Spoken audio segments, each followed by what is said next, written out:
Hi hello नमस्कार, स्वागत आहे तुमचं नाशिककर कोमल या मराठमोळ्या यूट्यूब चॅनलवर. मंडळी, आपली हिंदू संस्कृती म्हणजे एक आदर्श संस्कृती आहे. हिंदू खाद्य संस्कृती आणि अध्यात्मात ज्याप्रमाणे प्रत्येक परंपरा आहेत त्याप्रमाणे प्रत्येक परंपरेला एक सखोल अर्थ आहे. आपल्या मंदिरांच्या ज्या रचना आहेत त्या देखील विशिष्ट आणि ठराविक पद्धतीतच असतात. मंदिरांच्या रचनेत देखील आपल्या पूर्वजांनी खूप मोठे मानसशास्त्र आणि विज्ञान दडवून ठेवलेलं आहे. काही गोष्टी अशा आहेत की त्या प्रत्येक मंदिरामध्ये आपल्याला आढळतात. बऱ्याचदा आपण जेव्हा मंदिरात प्रवेश करतो, गाभाऱ्यात प्रवेश करतो, तर प्रवेश करताना आपला पाय जमिनीवर संगमरवरी किंवा दगडाचं कासव असतो त्या कासवावर पडतो. बऱ्याचदा ते कासव भुईसपाट असतं, काही ठिकाणी थोडंसं उंचवटा असतो.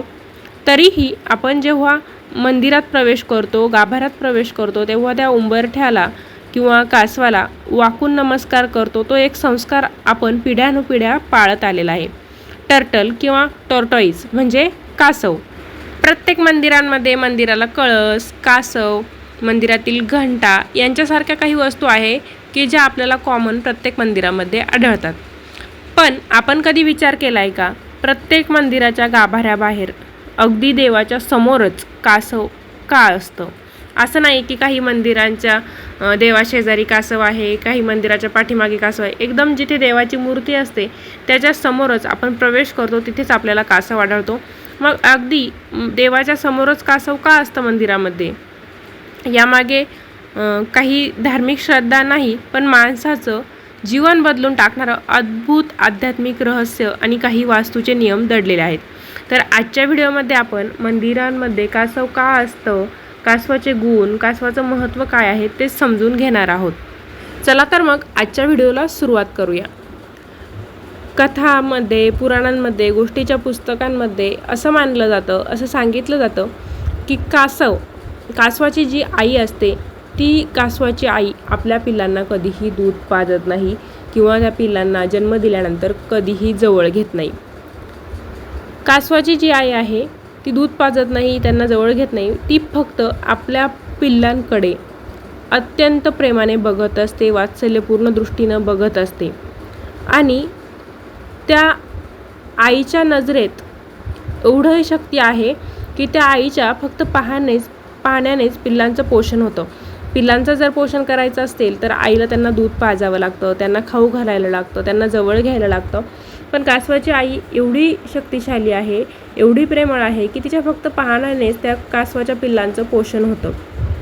मग देवळातील जे कासव असतं ते कासव आपल्याला असं सांगतं, असा संदेश देतं की हे ईश्वरा, जशी कासवाची आई पिल्लांचं संगोपन करते तसेच तूही माझ्यावर तुझी कृपावंताची वात्सल्य दृष्टी कायम ठेव. त्याचबरोबर जेव्हा कोणतंही संकट येतं, कासवाचं सर्वात मोठं वैशिष्ट्य जर बघायचं ठरलं, कुठलंही संकट जेव्हा येतं तेव्हा कासव आपले चारही पाय आणि तोंड पाठीच्या कडक कवचाखाली आत खेचून घेतं. कासव तुम्ही ओरिजिनल बघितलेला असेल किंवा टी व्हीमध्ये, व्हिडिओमध्ये, फोटोत बघितलेला असेल तर त्यात असं दिसतं की कासवाचं जे पाठ आहे ती कडक आवरण असतं, कवच असतं. त्या कवचाखाली जेव्हा संकट येतं तेव्हा कासव आपलं तोंड, पाय खेचून घेतं. यातून कासव भक्ताला असा संदेश मिळतो की देवाच्या गाभाऱ्यात जाताना बाहेरच्या जगातील काम, क्रोध, लोभ, मोह, मद, मत्सर हे विकार आपण बाहेरच सोडून आपल्या सर्व इंद्रियांना अंतर्मुख करून देवाच्या चरणी आपण जायचं असतं. बाहेरचे हे जे असतं हेवे दावे, काम, क्रोध, लोभ, मोह, मद, मत्सर हे कोणतेही भाव घेऊन आपण देवाच्या मंदिरात जायचं नसतं. हा एक संदेश कासव आपल्याला देत असतो. तसंच कासव हा एक असा प्राणी आहे जो जमिनीवरही राहू शकतो आणि पाण्यामध्येही सहज जगू शकतो. जसा बेडूक पाण्यात राहतो, जमिनीवर राहतो, तसं कासव देखील पाण्यात आणि जमिनीवर सहज जगू शकतो. तसंच आपण देखील आपल्या आयुष्यात येणाऱ्या चांगल्या वाईट परिस्थितीमध्ये स्थिर राहिलं पाहिजे. परिस्थिती कशी राहिली तरी आपण मात्र खंबीर, आनंदी आणि स्थिर राहण्याची तयारी दाखवता आली पाहिजे. ही मानसिक तयारी जर आपल्याकडे असेल तर माणसाला देखील दीर्घायुष्य लाभून मनात परमेश्वराचं सानिध्य कायम टिकून राहायला मदत होईल.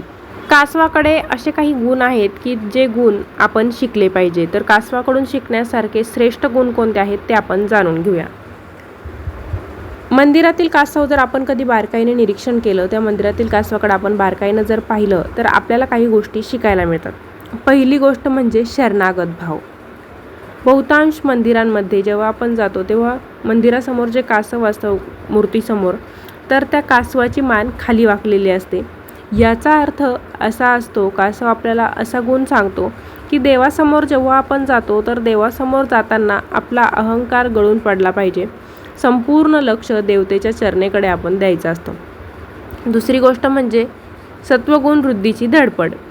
काही मंदिरांमध्ये कासवाची मान थोडीशी उंचावलेली दिसते, तर ते यासाठी की हे कुंडलिनी जागृत होण्याचं आणि देवतेकडून प्रक्षेपित होणाऱ्या सात्विक लहरी ग्रहण करण्याचं जी इच्छा असते त्याचं तीव्र इच्छेचं प्रतीक म्हणून कासवाची मान थोडीशी उंचावलेली आपल्याला दिसते.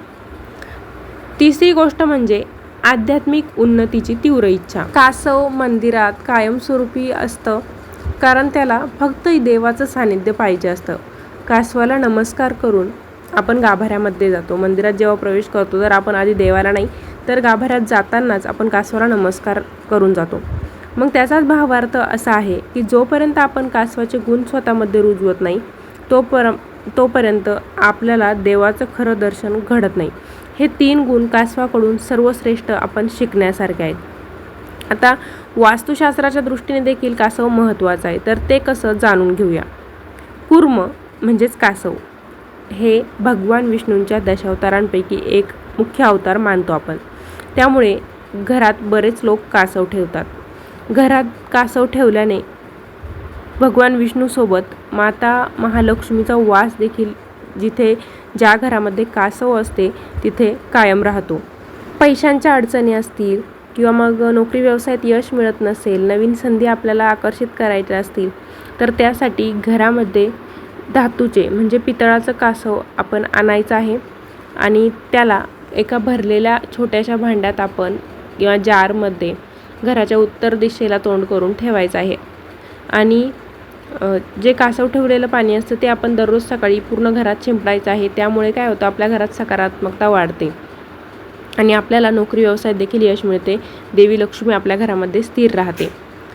वास्तुशास्त्रानुसार आपल्या घरात जर कासव असेल तर घरातील नकारात्मक ऊर्जा देखील नष्ट होते, घरातील आजारपण दूर राहते आणि शत्रूंचा त्रास असेल आपल्याला काही तर तो देखील कमी होतो. कासव हा स्वतः दीर्घायुष्य प्राणी आहे. कासवाचं जर आयुष्य आपण बघितलं तर ते साधारणपणे 100 वर्षांच्या पुढे 120 वर्ष किंवा त्याहून देखील जास्तीचं असतं. घरात जर आपण कासवाची योग्य प्रकारे स्थापना केली, त्याची सेवा केली व्यवस्थित, तर घरातील सदस्यांचं देखील आरोग्य सुधारतं, आजारपणं कमी होतात आणि घरातील सदस्यांना देखील दीर्घायुष्य लाभायला मदत होते. तर हे फायदे आपण कासव घरात ठेवल्यामुळे आपल्याला मिळत असतात. तर मंडळी, आजच्या व्हिडिओमध्ये आपण प्रत्येक मंदिराच्या गाभाऱ्याच्या बाहेर कासव का असते, कासवाकडून शिकण्यासारखे कोणते गुण आहेत, कासव घरात ठेवल्याने कोणते फायदे मिळतात अशी माहिती जाणून घेतलेली आहे. तुम्हाला व्हिडिओ आवडला असेल तर व्हिडिओला लाईक करा, शेअर करा. त्याचबरोबर अजून आपल्या चॅनलला सबस्क्राईब केलं नसेल तर धार्मिक, आध्यात्मिक तसेच सणावारांचे व्हिडिओ बघण्यासाठी आजच नाशिककर कोमल या मराठमोळ्या यूट्यूब चॅनलला सबस्क्राईब करायला विसरू नका. अधिक मासाबद्दल माहितीपूर्ण व्हिडिओ जाणून घ्यायचे असतील तर आपल्या चॅनलवरती अधिक मासाचे बरेच व्हिडिओ मी पोस्ट केलेले आहे. चॅनलवरती सर्च करून तुम्ही अधिक मासाचे माहिती सांगणारे व्हिडिओ बघू शकता. पुन्हा भेटूया अशाच एका नवीन व्हिडिओसोबत. धन्यवाद.